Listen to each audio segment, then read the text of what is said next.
So in this video, we're going to look at how to handle solving similar triangles if one of these side lengths happens to be an algebraic expression as opposed to just a simple variable. Big difference here. Please look at the four-sided figure that y is actually a side length on. Right there, y, 2.5, some side length we absolutely don't know and don't have a way of finding out.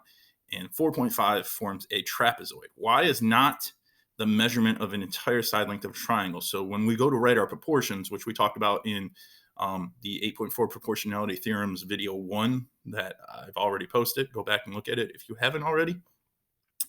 That y should never show up by itself in a proportion because it's not a side length. The proportions always have to have corresponding side lengths working together in some way, shape, or form, and then side lengths from the same triangles working together in some way, shape, or form. So setting up the first proportion, there's two ways of setting this up. And the organizational thought in the first one, y plus 3.5 is the big length on, or the large length on the bigger triangle. Across from it is 3.5. That is the large side length on the smaller triangle. 3.5 and 2.5 are both from the smaller triangle, so they have a relationship. They should be in the fraction together. The second I put that 3.5 there, I know 2.5 has to go with it because that proportion needs to match the other proportion by the time we solve this. So 2.5 is there. Across from 2.5, 2.5 is the smaller side on the small triangle, so across from it needs to be the small side from the other triangle, the 4.5. And again, this fraction makes sense because both y plus 3.5 and 4.5 are side lengths from the bigger triangle. The other option, again, y plus 3.5 is the large side of the big triangle.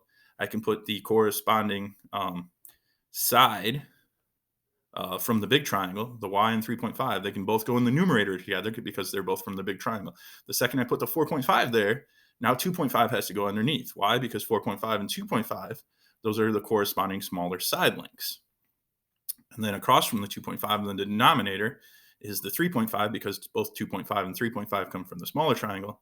And then lastly, y plus 3.5 and 3.5 are matched up because those are both the larger sides from the two triangles. So we got large side stacked, small side stacked, big triangle numbers on top, small triangle numbers on bottom. In the end, when we cross multiply, the 2.5 is going to be multiplied by all of y plus 3.5, and the 4.5 is going to be multiplied by 3.5 in both of the proportions. That's why they're going to work. They're both going to give us the same answer. Common mistake, make sure you distribute the 2.5. So 2.5 times y and 2.5 times 3.5, you grab your calculator, it's 8.75. Do the multiplying here. Again, calculator, sure, that's fine. Quick, 15.75 minus 8.75 divided by 2.5, your answer is 2.8. And the last part, if I put that 2.8 in either of these spots, I should end up with proportions that are equal.